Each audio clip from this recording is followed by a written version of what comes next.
नमस्कार प्रेक्षकांनो, शोध वार्ता परिवारात आपले स्वागत आहे.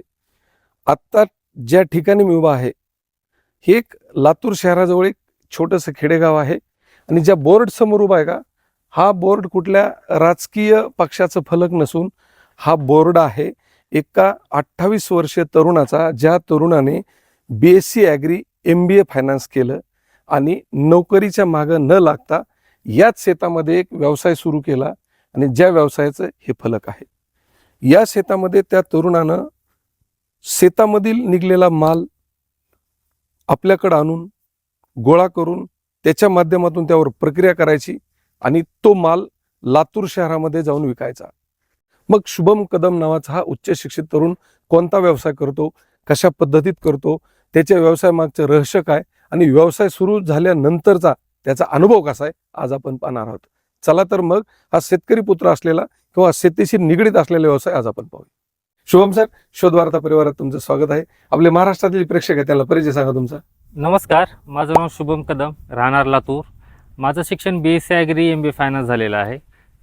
सर, आता एक गोष्ट आहे, सुरुवातीचा माझा एक प्रश्न आहे की BSc ॲग्री MBA फायनान्स शिक्षण साधन आहे, म्हणजे उच्च शिक्षित आहात आणि त्या लेवलच्या नोकऱ्याचं तुम्ही स्वप्न बघितलं पाहिजे जे की तुम्ही तिथपर्यंत गेलात. मग या शेतात अशा एका कोपऱ्यावर एवढी मोठी इंडस्ट्रीज उभा केली, मग तुम्ही ह्या कोल्ड प्रेस ऑइल याच व्यवसायाकडे का वळलात? तुम्ही इतर व्यवसायात तुम्हाला काय सांगाल? शिक्षण घेत असताना ही एक बाब माझ्या लक्षात आली की आपण शेती करतो, शेतीमध्ये माल पिकवतो, आपण चांगलं उत्पन्नही घेतो, पण त्या उत्पन्नाला बाजारामध्ये भाव तेवढासा मिळत नाही, शेतकऱ्यांना समाधान तेवढं मिळत नाही. मग मला असा विचार आला की आपण जे शेतामध्ये पिकवतो त्याच्याचवर जर आपण प्रक्रिया करून जर आपण बाजारामध्ये माल विकला तर जे भेटणारा जो पैसा आहे ते 4 पैसे वाढून आपल्याला भेटेल. भावाला सरकारच्या किंवा कोणाच्या दारा जायची गरज नाही. सोपी कन्सेप्ट आहे. आपले शेत किती आहेत आता आपल्याकडे हे 10 एकर शेत आहे. 10 एकर. आपण जिथं उभा आहे ते 10 एकर शेत आहे. आता या शेतामध्ये तुम्ही कुठलं पीक घेता ज्याच्यापासून तेल बनवता तुम्ही? मी शेतामध्ये सोयाबीन घेतो, सूर्यफूल घेतो, करडी घेतो, शेंगदाणा घेतो आणि मका घेतो. अच्छा. आणि त्या सगळ्या ह्याच्यापासून तुम्ही तेल बनवता? हो. अच्छा. आता मला एक सांगा की तुम्ही हे जे सगळं पेरलंय तर या लातूर शहराजवळ तुम्ही अगदी 7-8 किलोमीटरवर आहेत, इथं तयार केलेलं तेल लातूरमध्ये विकायचं, शहराजवळ असल्याचा फायदा किती झाला तुम्हाला, काय सांगाल? सर्वात जास्त फायदा शहराजवळचा हा आहे की आपण जो काही माल तयार करतो शेतामध्ये तो विकण्यासाठी एकदम एकतर ट्रान्सपोर्टेशनला खूप सोपं पडतं आणि जे मागणी आहे शहरामध्ये गावांपेक्षा ती जास्त आहे. त्यामुळं शहराजवळ जर आपली शेती असली तर व्यवसाय करायला एक खूप चांगली वाव भेटतो आपल्याला. आता आपण आरोग्यावर येऊ की हे जे कोल्ड प्रेस ऑइल आहे, तुम्ही जे आता इथं तुम्ही तेल तयार करता किंवा बनवता तुमची कंपनी, तर मार्केटला खूप असे वेगवेगळे तेलाचे प्रकार आहेत किंवा मग 100 कंपन्याचे तेल आहे जिथं ग्राहकांना पर्याय आहेत. मग तुमच्याकडून तेल घेण्याचं काय कारण, असं त्याच्याबद्दल काय सांगाल, त्याच्या शुद्धतेबद्दल? मार्केटमध्ये खूप वेगवेगळ्या प्रकारचे तेल आहेत. रिफाईन तेल आहे. नॅचरल तेल का घ्यावं लोकांनी, ह्याचा सर्वात मेन म्हणजे मूळ मुद्दा असा आहे की नॅचरल तेलामध्ये विटॅमिन्स मिनरल्स हे जशाच तसे असतात. रिफाईन तेलामध्ये ते विटॅमिन्स मिनरल्स आपल्याला भेटत नाहीत. आणि नॅचरल तेलाची जे आपण थिकनेस जर पाहिली तर एकदम घट्ट प्रमाणामध्ये असते. आणि विशेष म्हणजे नॅचरल तेल, कुठलंही तेल घ्या तुम्ही, सूर्यफूल घ्या, शेंगदाणा घ्या, करडई घ्या, त्याच्यामधले जो सुगंध असतो तो जशाच तसा तेलामध्ये वास येतो. त्यासाठी नॅचरल तेल आपण घ्यायला पाहिजे, जे की रिफाईन तेल वापरण्यापेक्षा. आणि रिफाईन तेलाचा जर वापर आपण महिन्याकाठी 5 लिटर जर करत असाल तर जे आपलं तेल जे आहे ते निम्मच लागतं.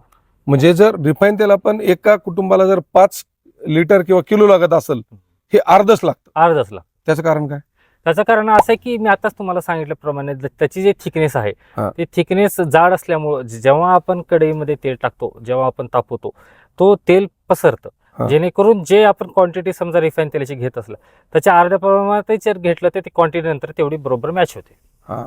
आता बोलत असताना तुम्ही एक सुंदर शब्द मग चहा पिताना सांगितला तुम्ही की तुम्ही कोल्ड प्रेस ऑइल तयार केलं, त्याच्यातून निघणारी जी पेंड आहे त्याच्यापासून तुम्ही कॅटल फीड बनवता. हो. जे की जसं ह्याचा आपला सोयाबीनचा भुस्सा आहे, मकाचा भरडा वगैरे, तर त्याबद्दल काय सांगाल की 2 टाईपचं जे उत्पन्न आहे ते काय काय इमेजिन म्हणजे काय संकल्पना आहे ती? सुरुवातीला कोल्ड प्रेस ऑइल केल्यानंतर तेल काढल्यानंतर जी पेंड आपली राहते हा. त्या पेंडीचं करायचं काय. मार्केटमध्ये जर गेलं तर 20 रुपये 22 रुपये प्रमाणे आपली करडीची पेंड विकली जाते. मग मी असा विचार केला, जर आपणच पशुखाद्य जर बनवलं, त्या पशुखाद्यामध्ये करडीची पेंड जर करडीची असू दे, शेंगदाण्याची असू दे, सूर्यफुलाची ते जर टाकली तर एक व्हॅल्यू ॲडेड पण भेटेल आपल्याला आणि एक शुद्ध पशुखाद्य पण आपण देऊ शकू. अच्छा, त्यासाठी मी हा कॅटल फीडचा विचार केला. आता एक गोष्ट आहे, तर हे कोंबो पॅकेज आहे म्हणजे तेल प्लस कॅटल फीड. आता हे सर्वात मोठा प्रश्न असतो की बाबा कसं आहे, आता तुमच्यासारखे पोरं हुशार आहेत, व्यवसाय करायच्या सगळ्या गोष्टीत, पण खूप महत्वाचा रोल होतो ते मशिनरीचा. मग मशिनरी निवडताना कशी निवडली? तुम्हाला कसं सुचलं की आपण भारत ॲग्रीटेक यांच्याकडून मशीन घ्यावं, म्हणजे तिथपर्यंत कसं पोहोचला? सुरुवातीला कोल्ड प्रेस ऑइल आपण टाकत असताना मी पंजाबला गेलो, गुजरातला गेलो, मध्य प्रदेशला गेलो, तिथल्याही मशिनरी पाहिल्या. मग ते पाहिल्यानंतर तेवढं मनाला समाधान असं वाटलं नाही. अच्छा, मग काही मित्रांकडून आणि जाहिरातीवरून कळालं की लातूरमध्ये भारत ॲग्रीटेक नावाची मशिनरी प्लांट आहे. हा हा, मग मी भारत ॲग्रीटेकला गेलो. भारत ॲग्रीटेकला गेल्यानंतर तिथल्या मशिनरी पाहिल्या. कोल्ड प्रेस ऑइलची भारत ॲग्रीटेकच्या कोल्ड प्रेस ऑइलची मशिनरीची खासियत अशी आहे की आपण तेल काढलो, तेलाचं पर्सेंटेज जसं तसं आपल्याला भेटतं आणि पेंडीमध्ये तेलाचं प्रमाण खूप कमी प्रमाणात राहतं. आणि कोल्ड प्रेस ऑइल मधून निघताना तेलाचा जर डिग्री सेल्सिअस तुम्हाला माहिती आहे, 40 ते 45 डिग्री सेल्सिअस आहे. आपण सहज हात घालू शकतो. मग भारत ॲग्रीटेकची मशिनरी एवढी हाताळण्यासाठी सोपी आहे. एका माणसावर आपण कोल्ड प्रेस ऑइलचा व्यवसाय करू शकतो. म्हणजे पूर्ण प्लॅट एका माणसावर चालतो? एका माणसावर चालू शकतो. कॅटल फीड आणि तेल सुद्धा? हो. क्या बात आहे. अच्छा, आता मला सांगा की मशिनरी म्हणलं की तिथं प्रशिक्षण आलं किंवा नवीन माणसाला ते हाताळता येत नाही, हो. नवीन तर प्रेशर आला असेल, हो. त्याबद्दल काय केलं तुम्ही?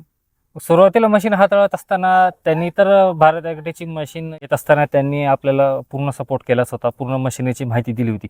तरी काही करत असताना आपल्याकडून काही चुका होतात. बरोबर. त्या चुका करत असताना त्यांच्याशी कॉन्टॅक्ट केल्यानंतर त्यांनी पूर्णतः आम्हाला सपोर्ट केला, पूर्ण माहिती परत एकदा दिली. स्वतः येतात ते, येऊन पाहून आपल्याला सगळी माहिती सांगून परत जातात. आता आपण प्रोडक्शन कॅपॅसिटीवर येऊ. आता तुम्ही या जागेवर सोयाबीन असेल, सूर्यफूल असेल, करडे असेल किंवा जेवढ्या प्रकारचे तेल बनवतात तेवढ्यात, तर एका दिवसाला प्रोडक्शन कॅपॅसिटी कशी असते किंवा एका महिन्याला किती लिटर तेल तयार करतो तुम्ही, त्याबद्दल काय सांगा? सुरुवातीला मी फेब्रुवारी 2025 मध्ये व्यवसाय चालू केला. अच्छा. सुरुवातीला माझा महिन्याचा गाळप 1 ते 2 टन असा होता. अच्छा, आता सध्याला ह्या स्थितीला माझा गाळप आहे जवळपास 10 टन मी गाळतो. Process 10 ton? 10 टन अरे बापरे. प्रोसेस करतो. आणि जे आजूबाजूचे शेतकरी असतात ते शेतकरी करडी घेऊन येतात, सूर्यफूल घेऊन येतात, शेंगदाणा घेऊन गाळप करायला येतात. तो महिन्याकाठी 5 टन माझा ते शेतकऱ्यांचा गाळप होतो 10 ते 15 टन महिन्याला? अच्छा, आता मला सांगा, जी शेतकरी तुमच्याकडे आता शेंगा वगैरे घेऊन येतात, आता त्यांना शेंगा फोडून शेंगदाण्यात आणू शकत नाहीत, शेतकरी डायरेक्ट उचलणार, शेंगा स्वच्छ करणार, आणणार, मग ती प्रोसेस कशी असते? डायरेक्ट शेंगाच्या माध्यमातून जे तेल निघतं त्यात आणि शेंगदाणे करून तेल केलं त्यात काय फरक पडतो? काय तुमचं म्हणणं? हो, त्याच्यामध्ये फरक पडतो. जो आपण शेंगाची टर्फल असते त्या टर्फलीपासून जे निघालेली पेंड असते त्याच्यामध्ये सर्वात जास्त प्रोटीन असतं.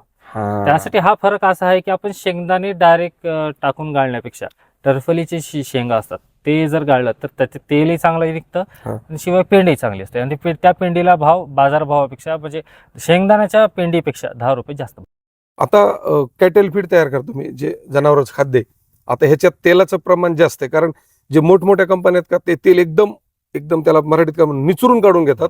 ह्याचे जे थोडंफार तेल राहतं, तर ज्यांनी तुमच्याकडून हे कॅटल फीड नेलं ते काय, तुमचा अनुभव कसा, त्याबद्दल काय सांगाल? त्याचा भाव, त्याची विक्री काय सांगाल? आपण कॅटल फीड 30 रुपये प्रति किलो प्रमाणे विकतो. सुरुवातीला आपण जेव्हा शेतकऱ्यांना दिलं, मी सुरुवातीला काही 2-4 शेतकऱ्यांना 50-50 किलो प्रमाणे दिलं होतं. अनुभव म्हणून तुम्ही तपासा आणि त्याचा अभिप्राय मला द्या. मग त्या शेतकऱ्यांना मी दिल्यानंतर असा अभिप्राय आला की आपलं जे पशुखाद्य आहे ते चांगल्या क्वालिटीचं आहे आणि शिवाय आपण त्याच्यामध्ये जे पेंड घालतो, करडीची असो, शेंगदाण्याची असो किंवा सूर्यफुलाची असो, ते पेंडामध्ये थोडंसं तेलाचं प्रमाण असतं. त्यामुळं त्याची क्वालिटी अधिक वाढल्यामुळं मग ते कॅटल फीड आपलं चांगलं आहे. अच्छा, आता कॅटल फीड तर भरपूर निघते, तेवढं सेल होतं का आता? हो, होतं ना. आता महिन्याकाठी माझं जवळपास 4 ते 5 टन कॅटल फीड विकलं जातं. आता आपण मार्केटला युट्यूब म्हणा किंवा मग इतर प्लॅटफॉर्मवर बऱ्याचशा भारत ॲग्रीटेक सारख्या दिसणाऱ्या मशिनरीत जे अगदी दिसायला सेम आहेत, ती मशीन आणि ही मशीन दोन्हीतला प्रोडक्शन कॅपॅसिटी म्हणा का त्या उत्पादनाची क्वालिटी म्हणा, ह्यात फरक काय जाणवला तुम्हाला आतापर्यंत? दुसऱ्या ज्या मशीन आहेत ते क्लेम करतात की एका तासामध्ये 200 किलो 250 किलो निघेल. हं. पण ते ॲक्च्युअलमध्ये पाहायला गेलं तर ते तसं नाही, कारण की हं. माझ्या काही मित्रांकडे त्या बाहेरच्या राज्यामधल्या मशिनरी आहेत. हं. ते तेवढ्या नाहीत आणि त्यांचं मेंटेनन्स जास्त आहे. भारत ॲग्रीटेक जे म्हणतात तेवढं निघतं, म्हणजे निघतं. आता तासाला आपली 15 HP मशीन आहे. हं. तासाला 150 ते 200 किलो निघतं तेल, असं त्यांचं क्लेम होता. हं. मी तपासला, बरोबर तेवढ्याला तेवढं निघतो. आणि शिवाय ह्या मशिनरीचा मेंटेनन्स कॉस्ट खूप कमी आहे. अच्छा, म्हणजे असं आहे का किंवा ही एक्स मशीन आहे आणि ही आपली मशीन आहे की त्याच्यात रॉ मटेरियल पासून निघणारं जे तेल आहे त्यामध्ये काही प्रमाणात काही फरक पडतो काही? हो, आता आपण मशिनरीमध्ये टाकल्यानंतर जेवढं आपल्याला अपेक्षित असतं, किंवा समजा 100 किलोला 22 ते 24 किलो करडीचं तेल निघतं, बरोबर. तेवढं ह्या मशिनरीमधून हा. निघतं, जे की दुसऱ्या मशिनरीमधून एवढं तेल निघत नाही. 20 किलो 18 किलो एवढं तेल निघतं. त्याची रिकव्हरी कमी आहे. आपल्या भारत ॲग्रीटेक मशिनरीची रिकव्हरी चांगली आहे. अच्छा, आता ही जी एवढं मोठं हे केलंय तुम्ही कंपनी उभा केली, आता ही मशिनरी सिंगल फेसवर चालतात का 3 फेसवर? 3 फेसवर चालतं. 3 फेसवर. हो. अच्छा, BSc ॲग्री MBA फायनान्स. आईवडिलांना खूप अपेक्षा असतात की मुलांना छान काचाच्या कॅबिनमध्ये बसावं, कुठेतरी मोठी नोकरी करावी. तर मुलगा व्यवसाय करतोय शेतात आणि कुणी कुणी म्हणत असन ते तर बुसकट आहे. काय प्रतिक्रिया तुम्ही स्वतःकडे आज कसं बघता एक व्यावसायिक होऊन? सुरुवातीला जेव्हा शिक्षण घेत होतो तेव्हा प्रत्येक आईवडिलांची अपेक्षा अशीच असते की नोकरी करावं, सेटल व्हावं, महिन्याला पगार यावी, हे प्रत्येक आईवडिलांना वाटतं. पण जेव्हा मी शिक्षण घेत होतो तेव्हा नोकरीला लागण्यासाठी जे समस्या होत्या, ज्या आज कमी पैशामध्ये जास्त वेळ काम करावं लागतं, ते करत बसण्यापेक्षा जर आपण आपला व्यवसाय केला, आपल्या व्यवसायामधून जे 4 पैसे मिळाले, त्याचं समाधान खूप चांगलं असतं. म्हणजे आज तुम्ही तुमच्याकडे बघून खूप समाधान आहे. आता शुभम कदम सरांनी जे कॅटल फीड, जे प्रेस ऑइल आहे, हे जे तयार केले, तुम्हाला सोपी गोष्ट सांगतो. इकडे तुम्ही या जागेवर तुम्हाला एक चव्हाळ अंथरलेलं दिसतंय. या चव्हाळ्यावर बुसकट आहे. इकडे या. आणि पैसा सहज नसतो किंवा पैसा सहज येत नाही. शुभम सर याच अवजारानं हे बुसकट भरतात आणि त्याच्यात बाकीचे काही मका, चुन्नी वगैरे जे काय असेल त्यांचे जे घटक आहेत ते टाकून केटल फीड तयार करतात. आणि तुम्हाला पाठीमागं दिसतंय अगदी थैल्या अगदी स्टॉक करून ठेवलेल्या आहेत आणि ते पूर्ण लातूर शहरात आणि लातूर शहराच्या परिसरात विकतात. शुभम कदम या उच्च शिक्षित युवकाने स्वतःच्या शेतात माल पिकून त्याला दुप्पट भाव येण्यासाठी जो प्रयत्न केलाय तो तुम्हाला कसा वाटला? एक उच्च शिक्षित तरुण नोकरीच्या मागे न लागता व्यवसायात उतरला, त्याबद्दल तुमचं काय म्हणणं आहे कमेंट करून नक्की सांगा. चला पुन्हा भेटू अशाच एका नवीन युवकाबरोबर. तोपर्यंत धन्यवाद.